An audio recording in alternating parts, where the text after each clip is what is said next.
ধর্ষণ ও নিপীড়নের বিরুদ্ধে বাংলাদেশ এর সদস্যরা 11 মার্চ মঙ্গলবার ধর্ষণ বিরোধী 9 দফা দাবিতে গণপদযাত্রার আয়োজন করে। ঢাকা বিশ্ববিদ্যালয়ের রাজু ভাস্কর্যের সামনে থেকে গণপদযাত্রা নিয়ে তারা প্রধান উপদেষ্টার দপ্তর বরাবর যাচ্ছিলেন স্মারকলিপি দিতে। হোটেল ইন্টারকন্টিনেন্টালের সামনে তাদের বাধা দেয় পুলিশ।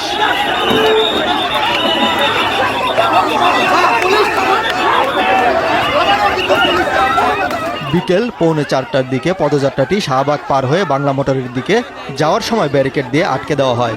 এ সময় পুলিশের সঙ্গে বিক্ষোভকারীদের বাকবিতণ্ডা হয়। এক পর্যায়ে পুলিশের সঙ্গে বিক্ষোভকারীদের ধস্তাধস্তি হয়। পরে বিক্ষোভকারীরাও পুলিশের উপর চড়াও হয়।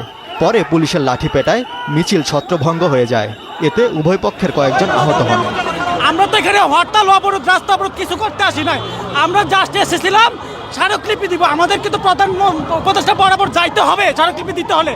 তারা আমাদেরকে কেন আটকে দিল সেই জায়গায় দেখেন আমাদের কিভাবে এটা করেছে তারা। আমরা আমাদের ঘোষিত কর্মসূচি স্মারকলিপি পেশ করা এবং স্বরাষ্ট্র উপদেষ্টাকে ঘৃণা ভরে প্রত্যাখ্যান করছি। এখন আমাদের সামনে পথ খুব বেশি বাকি নেই। আপনি ক্ষমা চান নাই এতদিন, এখন আপনি ক্ষমা মারলে ক্ষমার উপর আমরা থুতু মারবো।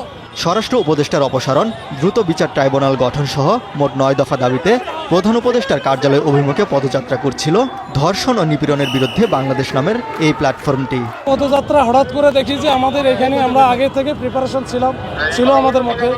আমি ওনাদের সাথে কথাও বলেছি, তো ওরা হঠাৎ করে ঢুকে যায় হচ্ছে এই বাসভবনের দিকে। তখন আমরা ওদেরকে বাধা দিই। বাধা দেওয়ার পরে আমরা বলি যে এদিকে যাওয়া যাবে না, আপনাদের যদি কোনো বক্তব্য থাকে বা স্মারকলিপি থাকে আমি কথা বলেছি, আপনাদেরকে আমি প্রতিনিধি পাঠাই দেবো। প্রতিনিধি পাঠাবো এই কথা বললাম। বলার পরে তারা কিছু রাজি হয়েছে একটা পক্ষ, আর একটা পক্ষ এরা ব্যারিকেড ভাঙবেই।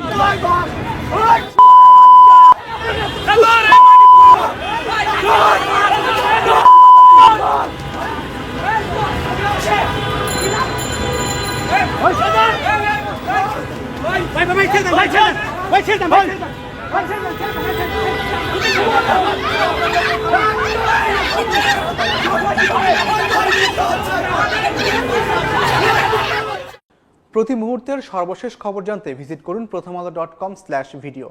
ফলো করুন প্রথম আলোর ফেসবুক পেজ, সাবস্ক্রাইব করুন প্রথম আলোর সকল ইউটিউব চ্যানেল। থাকুন ভালোর সাথে, আলোর পথে।